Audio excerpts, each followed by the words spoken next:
पिंपळगाव शहरातील जोपूर रोड परिसरातील सोहन सिटीमध्ये अवैधरित्या वास्तव्यास असलेल्या 2 बांगलादेशी नागरिकांना पिंपळगाव पोलिसांनी पकडून जेरबंद केलंय। या संशयितांना न्यायालयानं 1 मे पर्यंत पोलीस कोठडीत ठेवण्याचे आदेश दिले।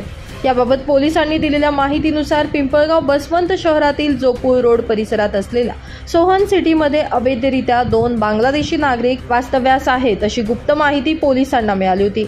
या अनुषंगानं पोलीस अधीक्षक विक्रम देशमाने, अप्पर पोलीस अधीक्षक आदित्य मिरखेलकर, विभागीय पोलीस अधिकारी हरीश खेडकर यांच्या मार्गदर्शनाखाली परिवीक्षाधीन अपराजिता अग्निहोत्री यांनी सदर बांगलादेशींचा शोध घेण्यासाठी तातडीनं 2 पथकं तयार केली। या पथकांमध्ये पोलीस सहाय्यक निरीक्षक रवींद्र जाधव, पोलीस उपनिरीक्षक मच्छिंद्र कोल्हे, गोपनीय अंमलदार विकास वाळून, गोकुळ खैरनार, शुभम उगले होते। त्यावेळी सदर पथकानं गुप्त माहितीच्या आधारे सदर जोपूर रोडला असलेल्या सोहन सिटीतील 400 रो हाऊसमध्ये झडती घेण्यास सुरुवात केली। यानंतर गेल्या 2 तासांच्या अथक प्रयत्नानं रात्री 11 वाजेच्या सुमारास सदर बांगलादेशींना पकडण्यात पोलिसांना यश आलं। तेव्हा त्यांनी पोलीस ठाण्यात आणून त्यांची चौकशी सुरू केली आणि त्यांना मंगळवारी 29 रोजी न्यायालयात हजर करण्यात आले।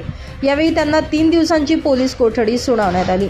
या घटनेचा पुढील तपास परिवीक्षाधीन महापोस्ट श्रीमती अपराजिता अग्निहोत्री यांच्या मार्गदर्शनाखाली पोलीस उपनिरीक्षक मच्छिंद्र कोल्हे हे करत आहेत।